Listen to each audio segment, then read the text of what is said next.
Hi, very glad to see you on the channel. Before you start listening to the story, write in the comments whether you like the voice on the video.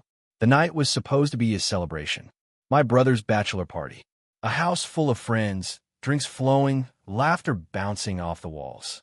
For once, I let myself relax, let go of the nagging thoughts that had been gnawing at the back of my mind for months. The way Emily had been distant. The way she barely looked at me anymore. The way her phone was always face down, silenced, guarded like a secret she was terrified I'd uncover. She had told me she was going out with the girls, and I had believed her. At least I tried to. Then, an hour into the party, David, one of my coworkers, came rushing back from the hallway, his face pale. "Dude, Emily's upstairs, and she's not alone." The words didn't make sense at first. I stared at him, a slow, sinking feeling settling in my stomach. "What?" He swallowed hard. "Guest bedroom." I heard noises. I opened the door, man. I wish I hadn't. The room felt like it tilted. The music, the voices, everything faded to static. I walked past him, my legs moving before my mind could fully catch up. The hallway felt longer than usual. My house, my home, suddenly felt foreign, like I was stepping into something I wasn't meant to see. I didn't knock. I didn't hesitate. I slammed the door open, and there she was, Emily, my wife, in bed with not one, but two men. I recognized them immediately.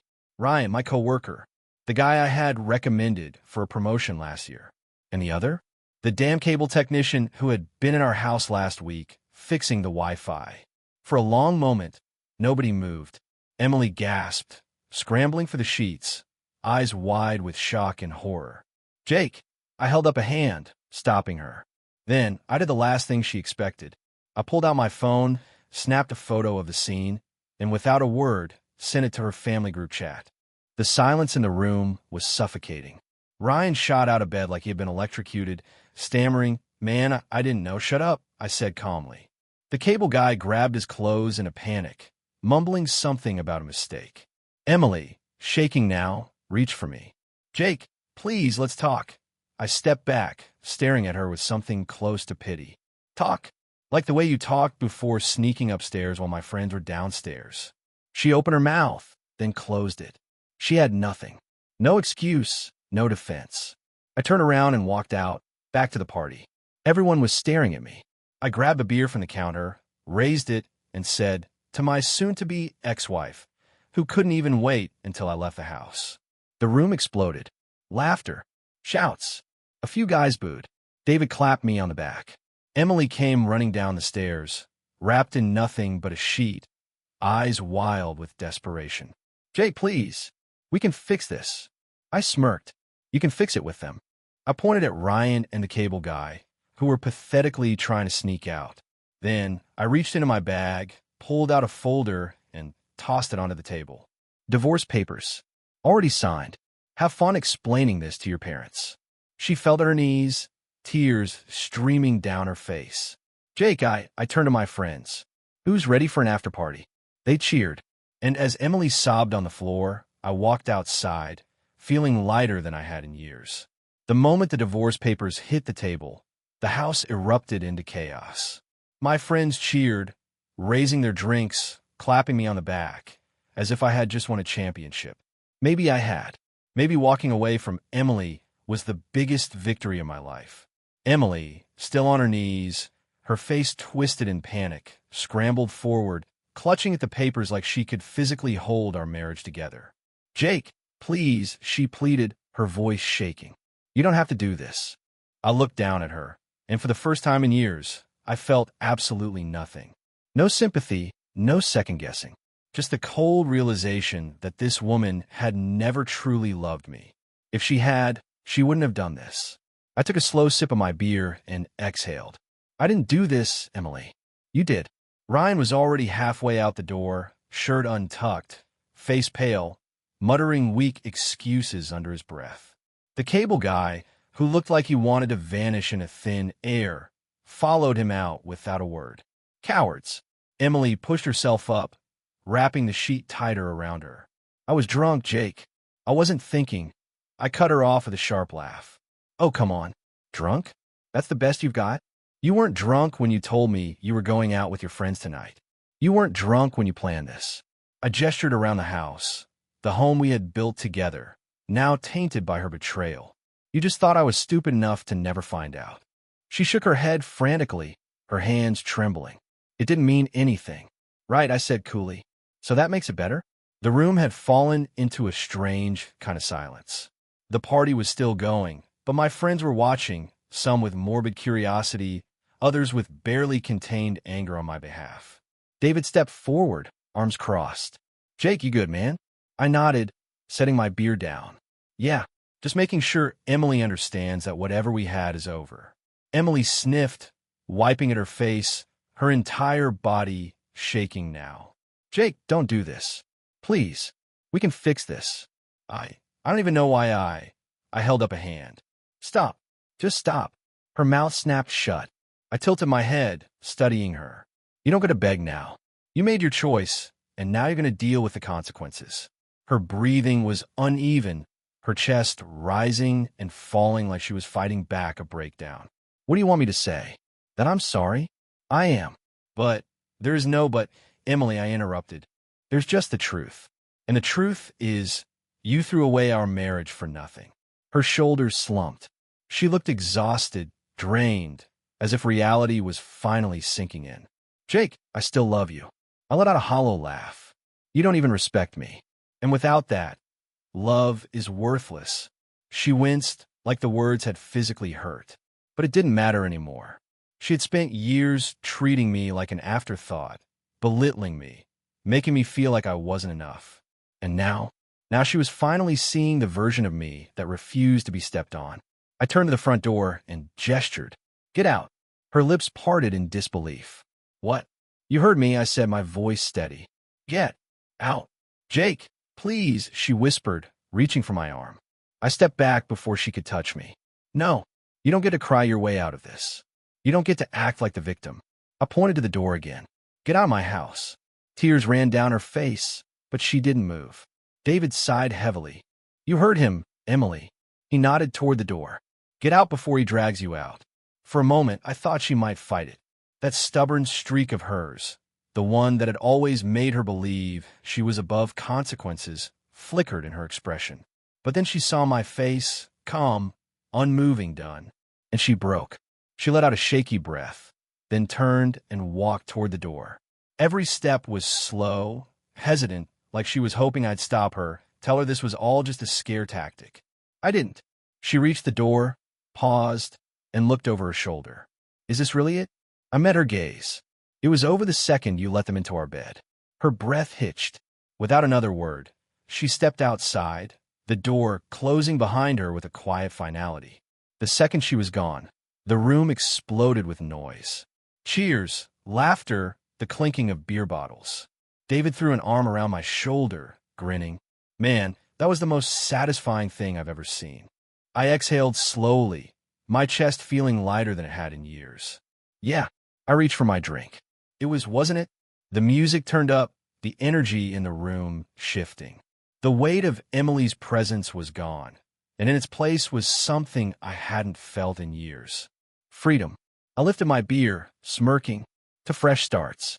The room echoed my toast, and just like that, the celebration started again, this time for me. The next morning, I woke up to a pounding headache and an empty bed. No Emily. No forced small talk. No tension thick enough to suffocate me. Just silence, peaceful and unbroken, except for the occasional chirp of birds outside the window. I sat up slowly, rubbing my face. Last night had been a blur. After Emily left, the party had gone on for hours, my friends making sure I wasn't left alone to drown in my thoughts. It had felt good, the celebration, the laughter, the validation that I wasn't crazy for finally standing up for myself. But now, as I sat in the quiet of my apartment, the weight of reality settled in. Emily was gone, for good, and yet something still didn't sit right with me. I had spent years trying to ignore the feeling that something was off, the distant looks, the dismissive attitude, the way she always seemed more invested in her phone than in me. But now, there was no reason to pretend. The truth was out, and I needed to know just how deep the betrayal ran. I got up, made myself a strong cup of coffee, and grabbed my laptop. Emily had always been careful with her passwords, but not careful enough. I knew she reused variations of the same ones: birthdays, pet names, the occasional anniversary date when she needed something secure. It took me 4 tries to get into her email. What I found made my stomach churn. There wasn't just one affair. There were several. Messages going back over a year. Some were casual, flirty, filled with inside jokes I didn't understand, jokes that weren't meant for me. Others were explicit, making my jaw tighten as I scrolled through them. She had used our house like a revolving door, inviting men in while I was at work, while I was out running errands, while I was taking care of our life together. The cable guy, Ryan, and others. There were receipts too, Airbnb bookings, hotel stays, late-night Uber rides that ended at unfamiliar addresses. She hadn't just betrayed me. She had built a separate life behind my back, a version of herself I had never seen. I closed the laptop, my hands trembling. This wasn't just about the physical betrayal. It was the deception. The years of making me feel like I was the problem, like I wasn't enough. I exhaled slowly, gripping the edge of the table to steady myself. She had done all of this, thinking I'd never find out. Thinking I was too trusting, too blind, too weak to see the truth. But now I saw everything, and I wasn't going to let her walk away from this unscathed. I grabbed my phone and dialed Vanessa, my lawyer. She answered on the second ring. "Morning, Jake," she said, her voice sharp and alert. "How are you holding up?" I let out a humorless chuckle. I just went through Emily's emails. There was a pause. And? I clenched my jaw. "She's been cheating for over a year, Vanessa. Multiple guys. I have proof, messages, receipts, everything." She let out a low whistle. "Well, that certainly makes things easier on our end." "I want to use it," I said, my voice steady. "I don't want her walking away with a single thing she doesn't deserve." "You're in a strong position," Vanessa agreed. "She has no leverage. No judge is going to side with her when we have this kind of proof." "But what do you want to do with it?" I thought about it. I could go the legal route, take her to court, drag her through the mud for months. Or I could do something faster. Something that would make sure everyone in her life knew exactly who she was. A slow smirk formed on my lips. "Send me a draft of the official filing," I said. "But first, I need to make sure Emily understands just how badly she screwed up." Vanessa chuckled. "I like where this is going." We hung up, and I turned back to my laptop. If Emily wanted to live a double life, she was about to find out what it felt like to have it all collapse at once. I logged into her social media. She had left herself signed in on our shared computer. Another mistake. I opened a new post. "To everyone who knows Emily, just a quick update. She wasn't out with the girls last night. She was upstairs in our house with 2 guys, one of whom was my coworker. But that's not even the worst of it. She's been doing this for over a year. I have the proof. If you think she's been loyal to you, you might want to check your messages. Stay safe out there." I attached the receipts, the screenshots, a few choice messages that made it undeniable. Then, without hesitation, I hit post. It didn't take long. Within minutes, her phone started ringing, calls from friends, family, probably even work. I could picture her face, pale, panicked, scrambling to control the damage. But there was no controlling this. I had spent years being made to feel small, insignificant, like I was just an afterthought in her life. Not anymore. By the time she called me, screaming into the phone, I was already packing up the last of my things, ready to walk out the door. I answered calm as ever. "Morning, Emily. You posted that?" She screeched. "Are you insane?" I smiled, closing the last of my boxes. "No, just done playing the fool." "You have no right." I cut her off. "I had every right. And you? You have nothing left."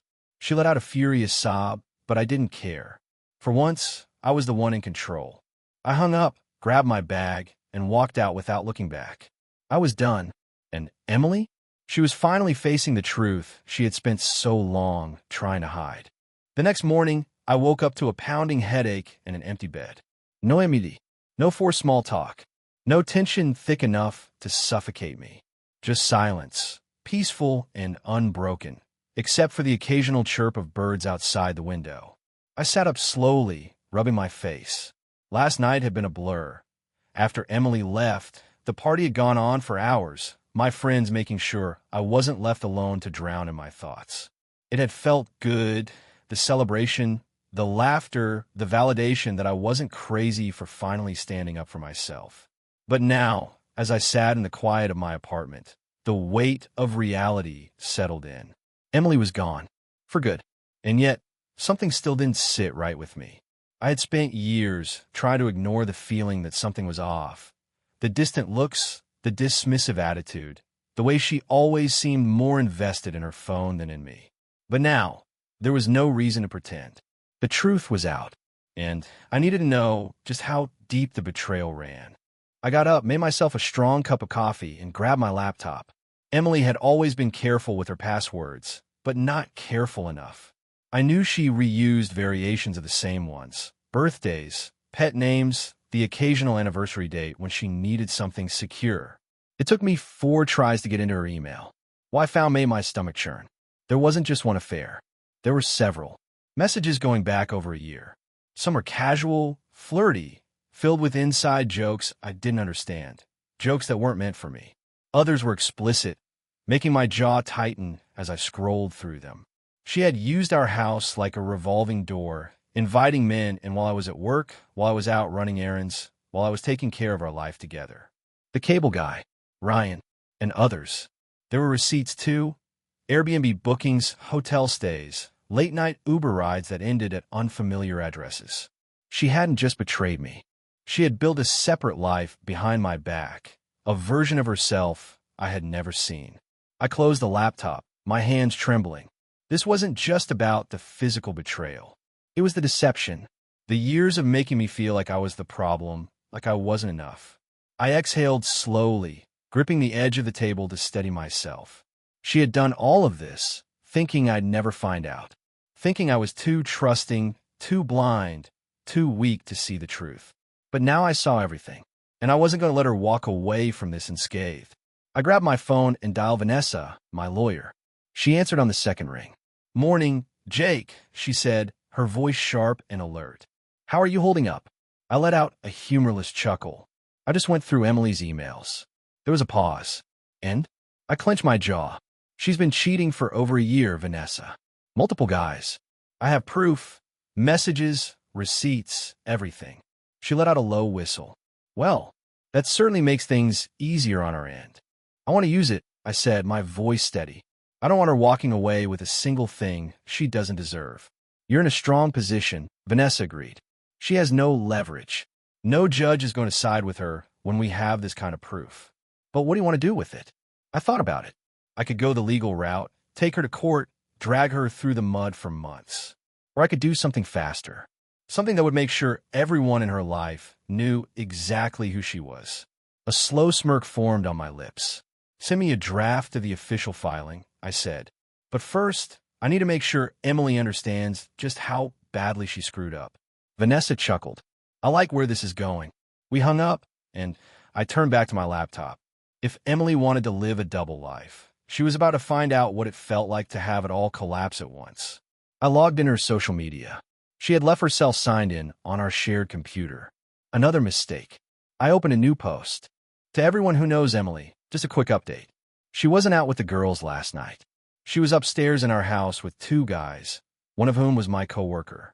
But that's not even the worst of it. She's been doing this for over a year. I have the proof. If you think she's been loyal to you, you might want to check your messages. Stay safe out there." I attached the receipts, the screenshots, a few choice messages that made it undeniable. Then, without hesitation, I hit post. It didn't take long. Within minutes, her phone started ringing, calls from friends, family, probably even work. I could picture her face, pale, panicked, scrambling to control the damage. But there was no controlling this. I had spent years being made to feel small, insignificant, like I was just an afterthought in her life. Not anymore. By the time she called me, screaming into the phone, I was already packing up the last of my things, ready to walk out the door. I answered, calm as ever. "Morning, Emily. You posted that?" She screeched. "Are you insane?" I smiled, closing the last of my boxes. "No, just done playing the fool." "You have no right." I cut her off. "I had every right. And you? You have nothing left." She let out a furious sob, but I didn't care. For once, I was the one in control. I hung up, grabbed my bag, and walked out without looking back. I was done. And Emily? She was finally facing the truth she had spent so long trying to hide. The moment I hung up on Emily, I knew she wasn't done. She had spent years controlling the narrative, twisting things in her favor, making herself the center of every conversation. The idea that she had lost that power, that I had stripped it from her, was something she wouldn't accept without a fight. I turned my phone off for the night, knowing full well that when I turned it back on, there would be dozens of missed calls, messages filled with rage, desperation, and half-hearted apologies. But none of them mattered. The damage was done, and this time, she was the one left picking up the pieces. The next morning, I turned my phone back on. I wasn't disappointed. 17 missed calls, 24 unread messages, 2 voicemails. I ignored all of them, except for one. Vanessa had texted me. "Vanessa, call me when you're up. You're going to want to hear this." I dialed immediately. She picked up after one ring. "You're officially a legend," she said, amusement in her voice. I smirked. "That good, huh?" "Oh, you have no idea." She let out a satisfied sigh. "Emily's boss called me." I sat up straighter. "What?" "Yeah, he was very interested in the email you sent. He didn't outright say it, but between the lines, she's probably getting fired." I exhaled, shaking my head. She thought she was untouchable.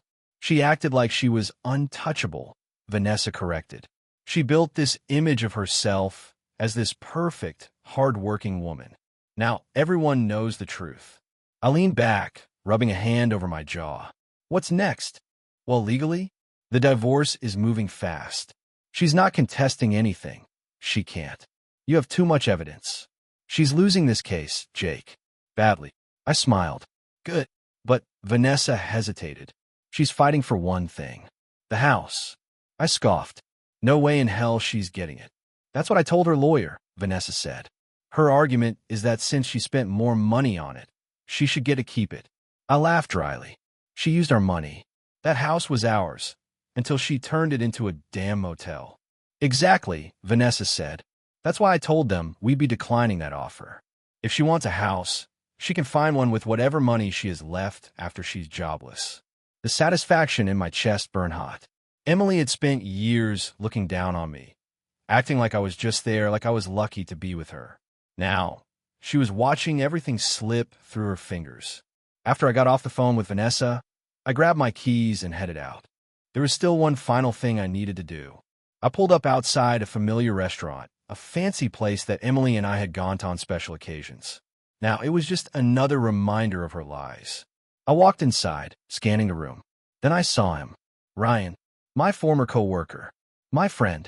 The man who had smiled in my face while sleeping with my wife behind my back. He saw me, and I could see the exact moment he realized he was screwed. I walked up to his table and sat down across from him. "We need to talk." He swallowed hard, looking around nervously. "Jake, listen, no." I leaned forward, my voice quiet but firm. "You listen." His hands fidgeted on the table. "I swear, man, I didn't know." I cut him off with a humorless chuckle. "You didn't know she was married?" I tilted my head. "So, you're telling me you didn't see the wedding photos all over our house? The framed pictures? The damn rings?" He opened his mouth, then closed it. "That's what I thought." I sat back. "Here's how this is going to go. Ryan, you're going to quit your job." His face drained of color. "What?" I smirked. "You heard me. You work under me. You answer to me." I let the silence stretch between us before continuing. "And I don't employ cowards." His jaw clenched. "You can't?" "I can," I interrupted. "And I already have. I sent an official complaint to corporate this morning. They won't fire you, but they'll make your life miserable until you quit." Ryan sat back, rubbing a hand over his face. "Damn it, Jake." I stood up. "Good luck finding another job with me, as your reference." I walked out, leaving him sitting there, staring down at his empty plate. The moment I stepped outside, I took a deep breath, letting it all sink in. Emily? Ruined. Her job? Gone. Her affair? Exposed. Ryan? Fired. And me? For the first time in years, I won. I pulled out my phone and texted Vanessa. "Me, make sure she knows she's getting nothing. I want her out of the house by next week." "Vanessa, consider it done." I put my phone away, got into my car, and drove toward my new apartment, my new life. And for the first time in a long, long time, I felt free. The morning after I crushed Ryan's career, I woke up feeling lighter than I had in years. The weight of my marriage, of Emily's lies, of the humiliation I had carried alone, it was finally lifting. She had spent years looking down on me, making me feel like I was just a placeholder in my own life. Now, she was the one scrambling, losing control, watching everything she had built crumble. And I wasn't done yet. I grabbed my phone, scrolling through the flood of messages from Emily.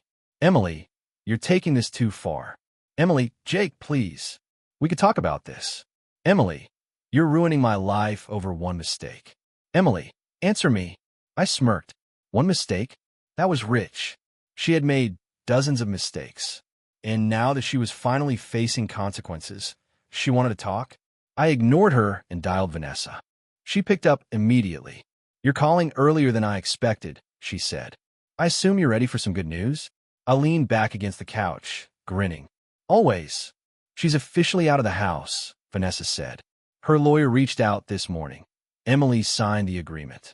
She doesn't get the house, she doesn't get alimony, and the divorce is officially moving forward uncontested. I exhaled slowly, letting the relief sink in. She really signed? She didn't have a choice, Vanessa said.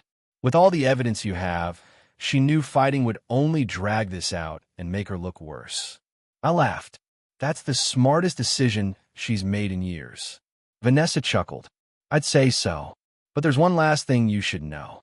I frowned. What is it? Vanessa hesitated. She lost her job. I blinked. Already? Yeah. Her boss didn't even wait for a full investigation. Between the scandal and the backlash, they decided she was too much of a liability. I let out a slow whistle. Damn. She's officially unemployed, Vanessa said. And for what I've gathered, she's burning bridges fast. Friends are turning on her. Family's embarrassed. And let's just say social media hasn't been kind. I grinned. Karma moves fast.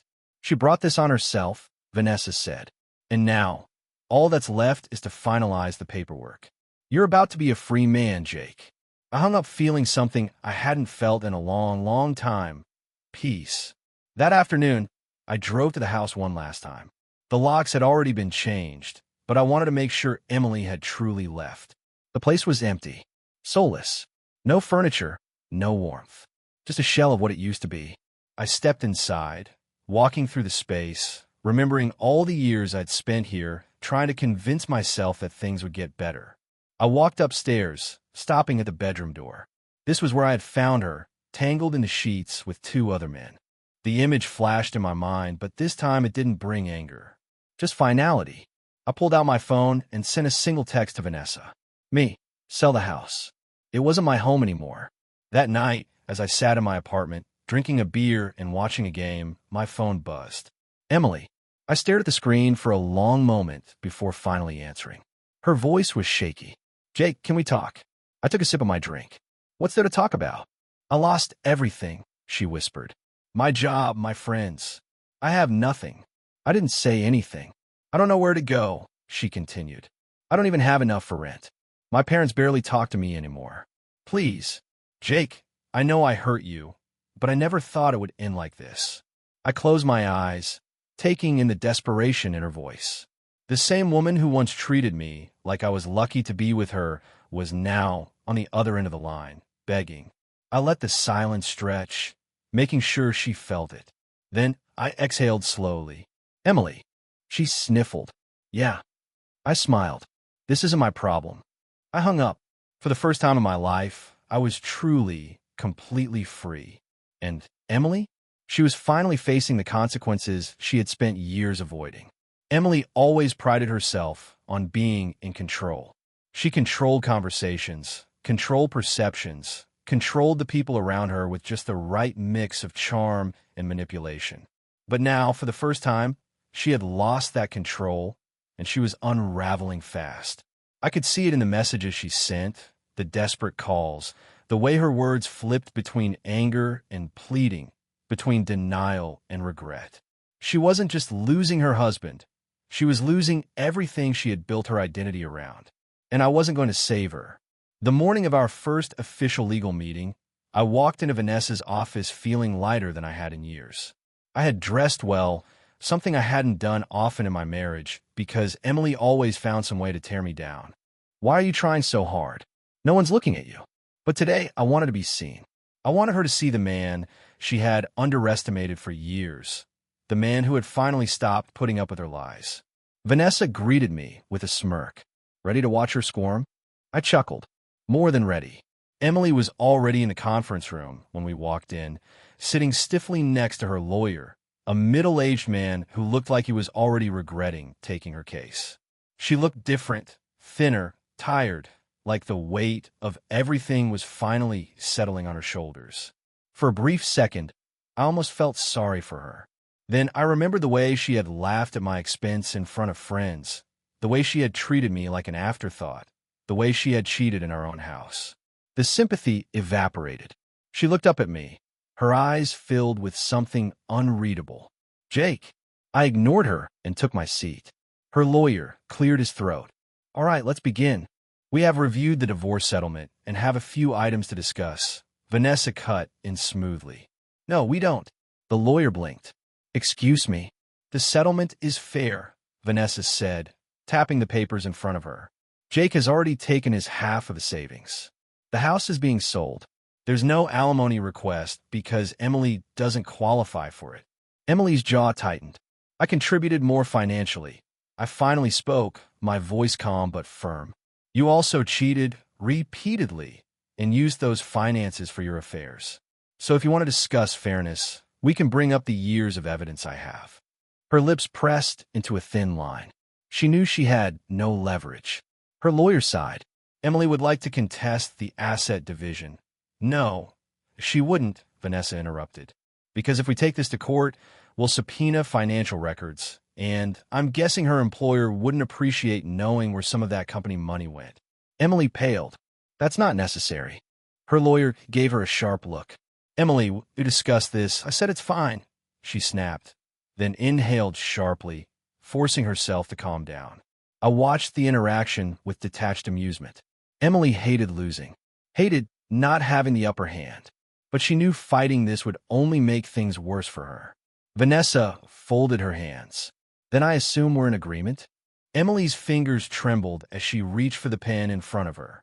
She hesitated, staring down at the papers like they held the last piece of the life she had thrown away. Then, finally she signed. It was over. She set the pen down, her shoulders slumping. Is this what you wanted? She whispered. I met her gaze, my expression unreadable. What I wanted was a wife who respected me. I pushed back my chair and stood. Since that wasn't an option, I'll take my freedom. She flinched just slightly. I turned to Vanessa. Let me know when it's finalized. Vanessa nodded, a satisfied smile playing at her lips. I walked out of the room without looking back. Emily had spent years making me feel like I was nothing. Today, she finally understood what it felt like to lose. And I had never felt more like myself. It was over. The ink had barely dried on the divorce papers, but I felt it, the shift, the weight that had been lifted. I wasn't just legally free, I was mentally free. No more walking on eggshells. No more waiting for the next insult wrapped in a sarcastic smile. No more pretending I didn't notice the distance growing between us like a canyon. For the first time in years, my life belonged to me again. I moved into my new apartment 2 days after the final signing. It wasn't big, but it was mine. Clean, modern, with floor-to-ceiling windows that let in more light than I was used to. Emily had always liked dark rooms, heavy curtains, spaces that felt controlled. Now, everything around me was open, bright, unfiltered. It felt right. The first night in my new place, I sat on the couch, a cold beer in my hand, staring out at the city lights. The silence was different. Not lonely, not suffocating. Peaceful. No one was waiting to pick a fight with me. No one was sneaking glances at their phone when they thought I wasn't looking. No one was making me feel like I wasn't enough. And I smiled, because for the first time in a long time, I actually believed I was. The next morning, I woke up early and went for a run. Emily used to roll her eyes when I said I wanted to get in better shape. Why bother? It's not like you have anyone to impress. That thought used to sink into me, used to make me second-guess myself. Now, I ran farther than I had in years, lungs burning, legs aching, but feeling alive. When I got back, I checked my phone. Vanessa had texted. Vanessa. Emily reached out. She wants to talk. I sighed, running a hand through my hair. Of course she did. Me about what? Vanessa. She didn't say. Just asked if I'd pass the message along. I stared at the screen for a long moment. There was a time when I would have jumped at the chance. When I would have told myself that maybe she had changed, that she was sorry, that this was all some huge mistake that could be fixed. But I wasn't that man anymore. Me. I have nothing to say to her. I set the phone down, grabbed a protein shake from the fridge, and went about my morning. Emily wasn't my problem anymore. Later that afternoon, I picked up Emma from school. She was the one thing I had worried about throughout the divorce. I didn't want her to feel like her world was falling apart, like she had to pick sides between her parents. But kids are stronger than we give them credit for. She climbed into the car, grinning. Dad, guess what? I smiled. What? I got to lead the science project today. Miss Taylor said I was a natural leader. I chuckled. I always knew you were. She beamed, kicking her feet happily as I pulled away from the school. I had fought to keep primary custody, not out of spite, not to punish Emily, but because I knew Emma needed stability. She needed a parent who showed up, who prioritized her, who didn't get distracted by affairs and self-importance. Emily had visitation rights, but she had already canceled once. I wasn't surprised. When we got to my new place, Emma ran inside, her eyes lighting up. Whoa, this is way cooler than our old house. I laughed. Yeah? Think you can live with just me now? She giggled. Duh, you actually listened to me. My heart clenched, but I smiled, ruffling her hair. Well, your room's ready. Go check it out. She bolted down the hall, and I leaned against the counter, exhaling slowly. This was what mattered. Not revenge. Not exposing Emily. Not proving anything to anyone. Just this. A quiet home. A happy daughter. A fresh start. I didn't need anything else. But the universe had other plans. That night, while scrolling through my phone, I got a message from an old friend. Claire, hey Jake. Long time no talk. I saw what happened with Emily.